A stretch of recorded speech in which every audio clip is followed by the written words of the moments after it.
Hey, I'm Darren Kiely and I'm here chatting with Milky.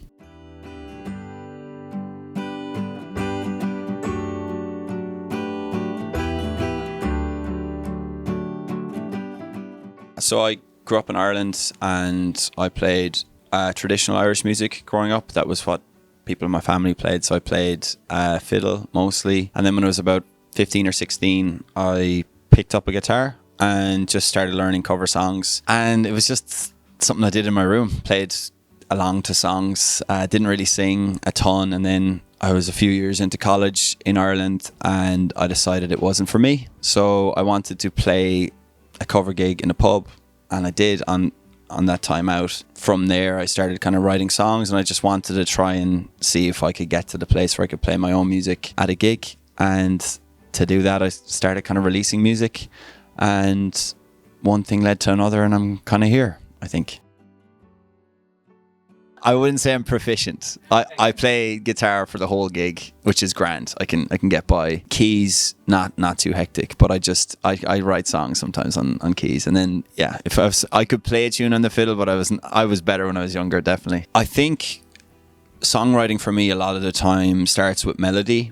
So when I play guitar a lot and I'm playing mostly similar chords, I don't hear a lot of different things, and my brain doesn't go to many different melodies. So when I hop on another instrument, and I actually think the fact that I'm probably not that good on other instruments kind of helps, because I'm like figuring my way out on keys, or if it's another stringed instrument or whatever it is. So I think it's a really big part, especially when I go into other studios or rooms where, even if it's a different acoustic guitar, that it sounds some bit different to what I'm used to, that it can really inspire something new and something that I'm excited about. Old and Grey, first of all, came about.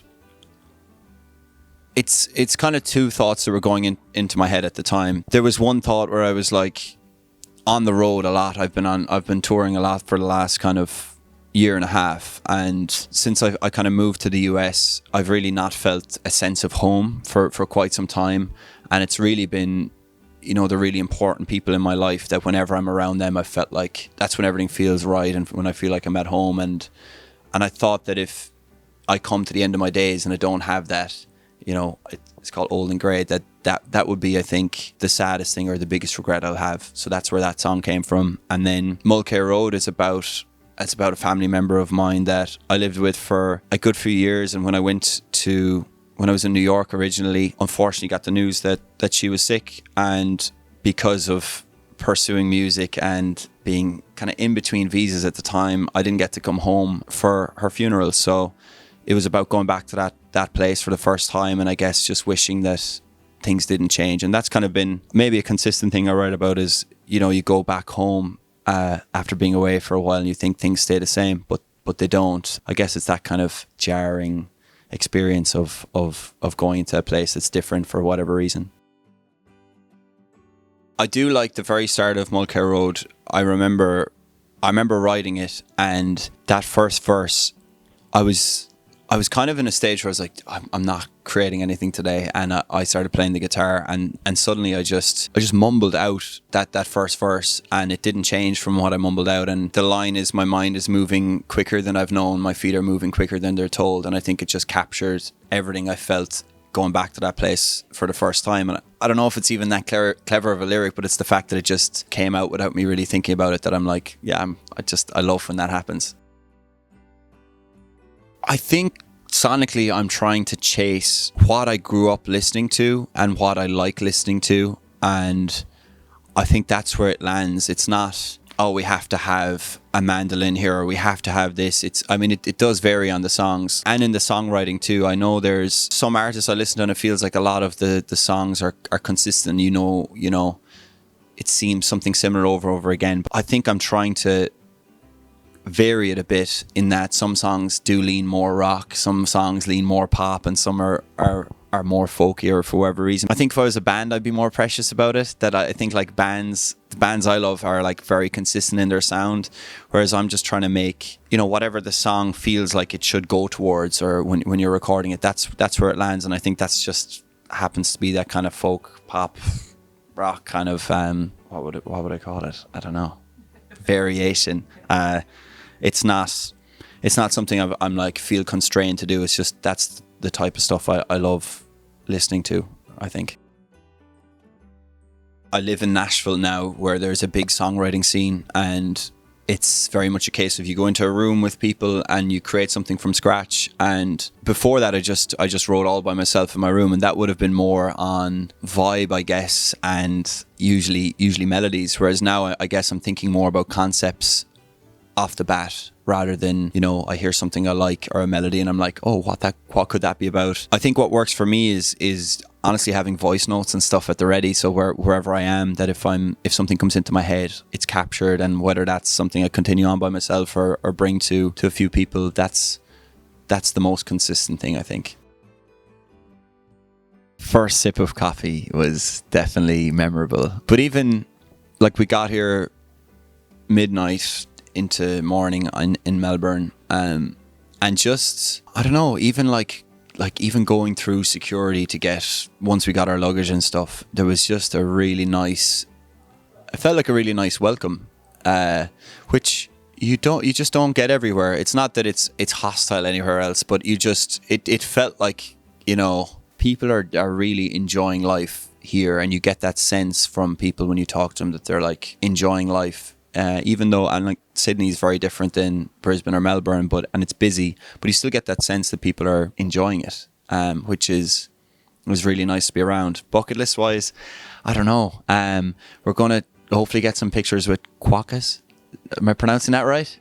We have a few days off in Perth. Yeah, that's kind of it. I got to see the Opera House this morning in the harbour and stuff, so that was kind of like basic bucket list stuff ticked off. Overall, it's hard to imagine what it was going to be like when it's so far away from anywhere you've known, but it feels like a hidden gem. Hidden to me, but it feels like a gem.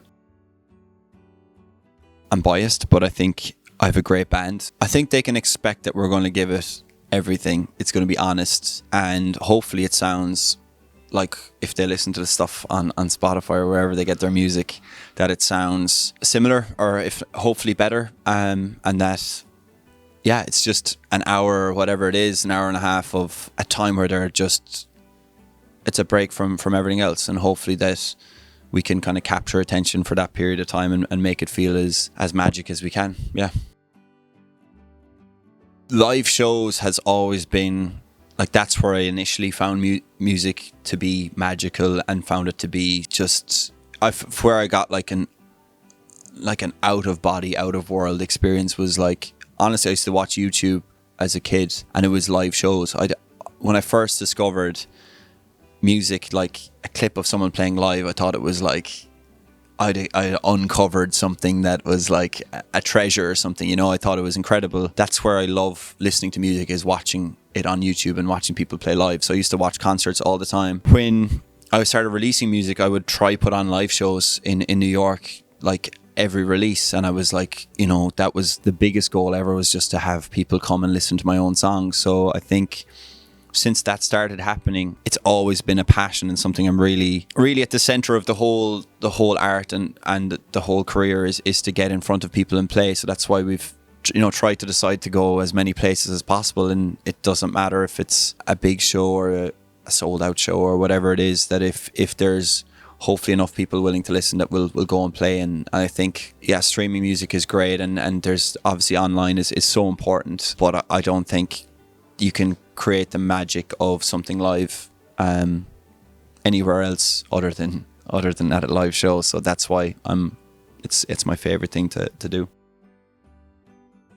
So we've a few more shows to go to South Africa after this, and then a little tour in the US, and then it's off the road for a little bit, like festivals in the summer, which is great. There is a lot of music recorded. The hope this year, I've put out 2 EPs to date. The hope this year is to release fairly often music. So obviously Mulcair Road and Old and Grey came out a few weeks ago together. I'm hoping to have another single coming soon, and do that for a good bit of 2025, and whether that comes to be a project at the end of the year or maybe the top of next year, maybe. I think it's really important to me to have consistently stuff coming out, and it's always exciting around releases. I think that's what it seems like the audience looks for is new music. Yeah, I'm happy to I'm always excited to get more stuff out. So that's I guess the vaguest way of saying that's what 2025 has in store. Hopefully, and hopefully just tons of music and hopefully tons of people listening to it.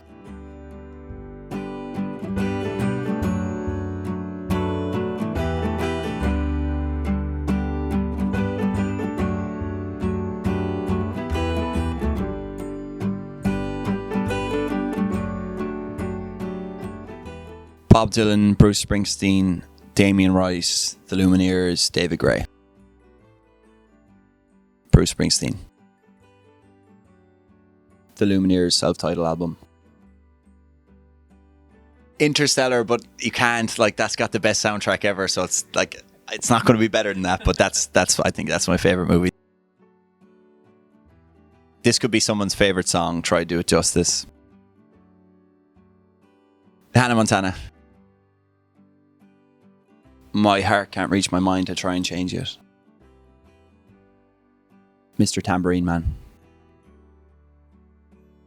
Shane Ward, who won, I think he won the X Factor years ago. Forest Hills, The Lumineers. It was the essential Bob Dylan. Backstreet Boy. Red Rocks. Riptide. Electric Picnic Festival in Ireland. Noah Kahan. Beatles. Why not?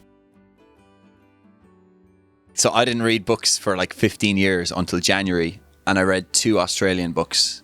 Not for any reason other than they came recommended, and it's The Dry. Do you know that book? Unbelievable book. The Dry. We've only got 4 minutes to save the world. What's that song called? 4 minutes. Yeah. I can listen to it 1.5 times. Electric Picnic Festival in Ireland in 2019.